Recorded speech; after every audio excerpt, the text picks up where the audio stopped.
The simplest diet for fighting belly fat: cutting calories. The most straightforward way that anyone can fight belly fat is to simply eat fewer calories than they burn. This is what is called maintaining a caloric deficit, and it basically means that the body needs to burn fat in order to get the energy it needs. The body is constantly burning energy, not only to allow it to engage in various activities such as walking, jogging, or thinking, but also to allow it to simply stay alive. That is to say, that you need to burn energy for the most fundamental of human bodily functions, such as blinking and breathing.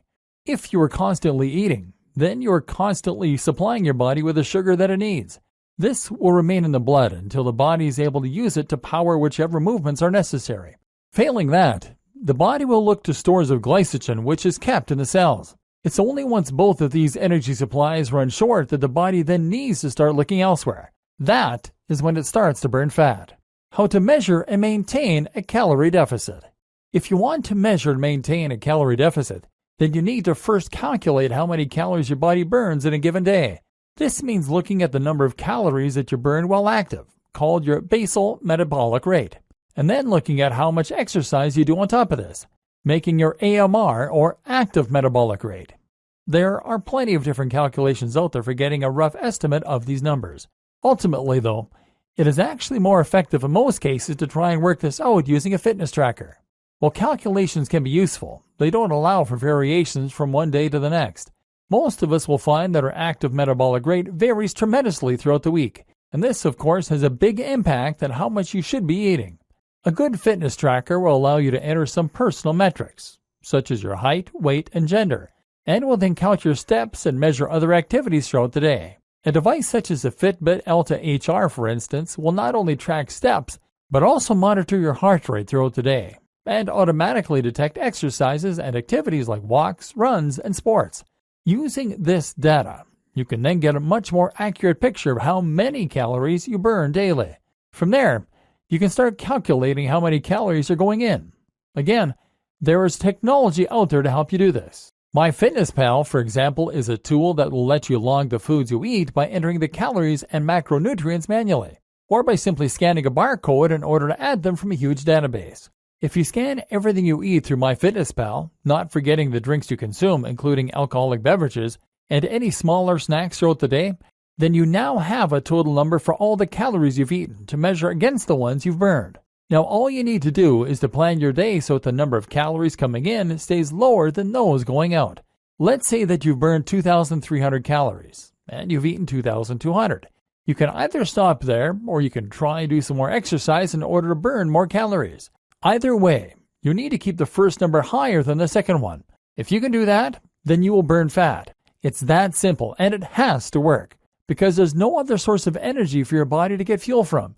Maintain a constant caloric deficit of around 200 to 300, and you'll slowly lose more and more fat. Remember, slow and steady wins the race. Except, it's not really that simple, is it? For starters, there are the kinds of foods you're eating, the nutrients. Then there is the matter of your metabolism and, life. Maintaining a caloric deficit seems simple and flawless on paper, but in practice, it is too simplistic. Over the next few videos, you'll discover why, and you'll find out how to strike that happy balance that will result in guaranteed fat loss. A little about targeting. Before I go any further, though, I should first address a concern you may have. After all, wasn't this supposed to be a video course about burning belly fat specifically? How does maintaining a caloric deficit guarantee you'll lose your gut? Women might even be worried they'll lose weight from places that they wanted, like their breasts. As some of you may already know, this does not guarantee you'll lose your belly. That's because nothing can guarantee that you'll lose your belly. Unfortunately, there is no such thing as targeted fat loss. That is to say that you can't choose which part of your body you want to improve the looks of and then conveniently blast fat from there. The order in which fat is lost from your body is actually genetically predetermined, and it's impossible to change. Some people will lose weight from their guts first, and those people are very lucky indeed. Other people might lose it from their arms first. As of right now, science has no way of helping you choose which order things happen for you. So the only way you can burn belly fat is to burn all fat, and then feel safe in the knowledge that it is going to eventually reach your belly.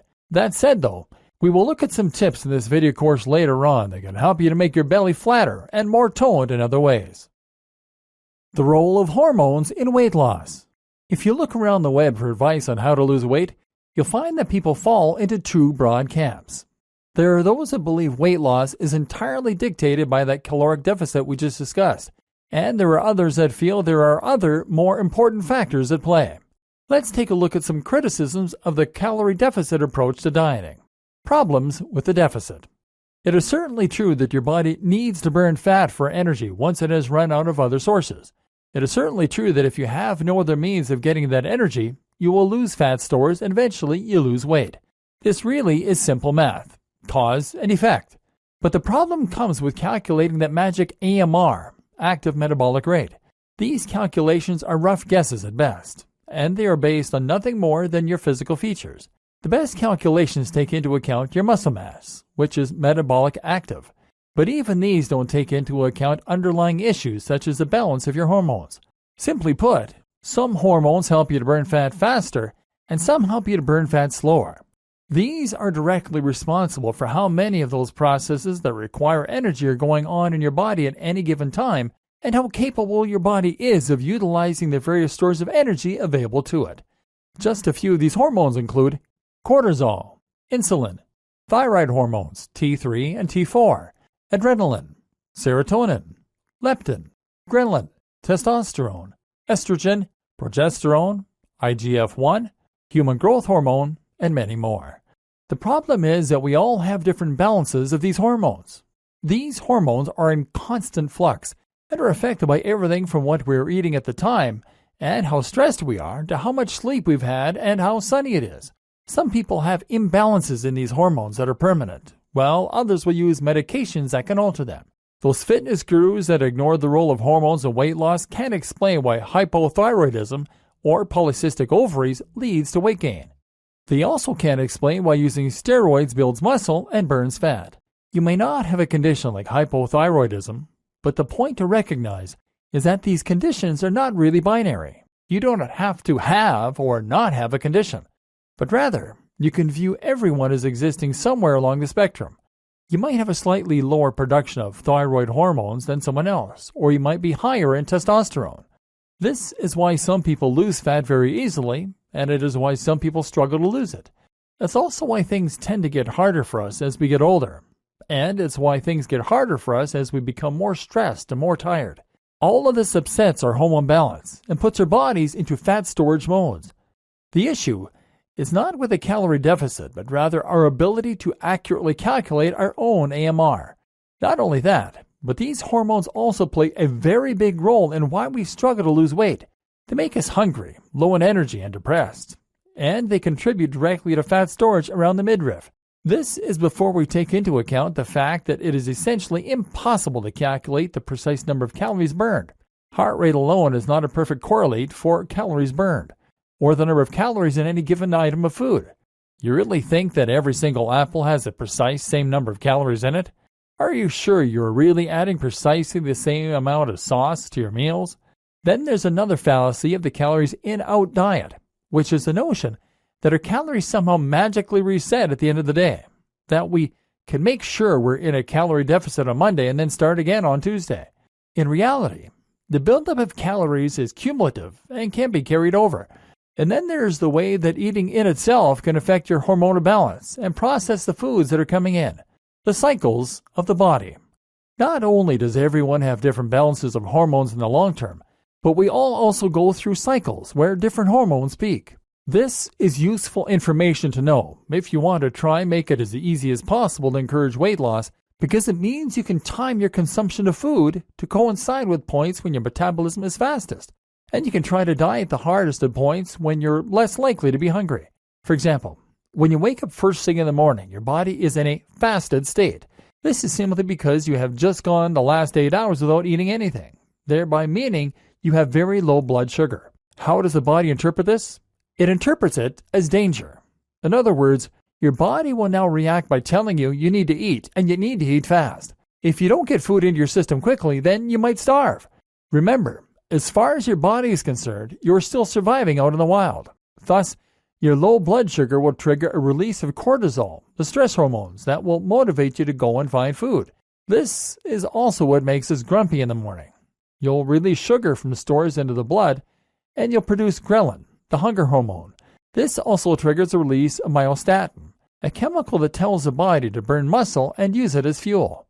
In other words, you're now in a catabolic state. This is further enhanced by the light coming in through the window, which wakes us by triggering the release of cortisol and nitric oxide in the brain.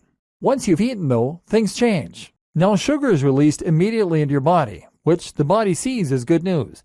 This triggers the release of serotonin, a feel-good hormone, followed by melatonin, which is the sleep hormone. This is why we often feel sleepy after a large meal. Now, your brain becomes slower and groggier, and you feel happier, but countless other activities can similarly alter your hormone balance.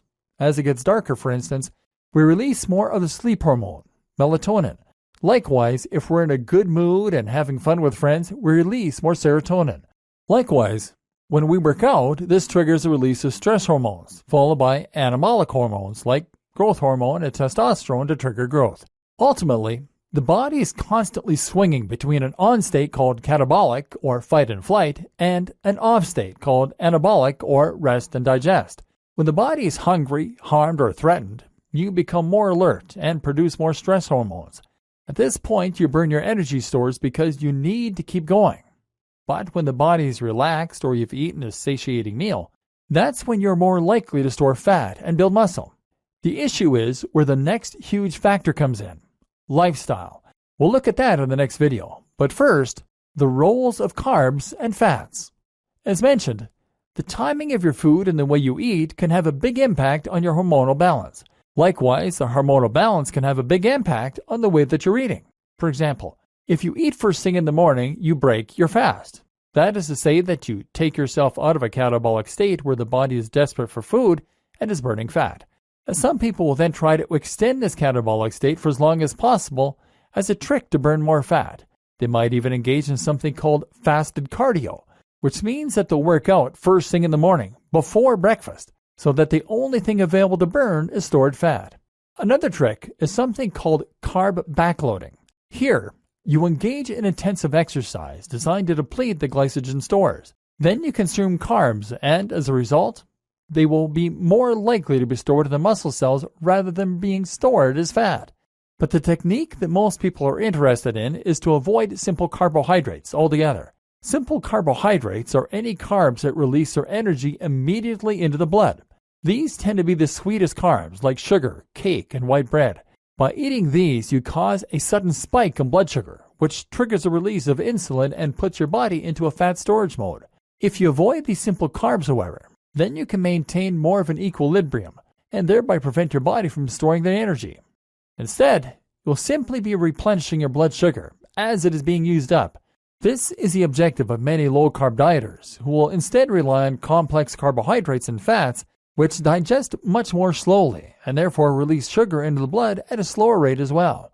Some low-carb dieters and fasters will go even further to try and reduce blood sugar to the point that the body begins producing an alternative energy source, ketones. Do you need to worry about this? Is any of it relevant for losing your belly? Don't worry. Everything will be explained into a simple-to-follow program very shortly.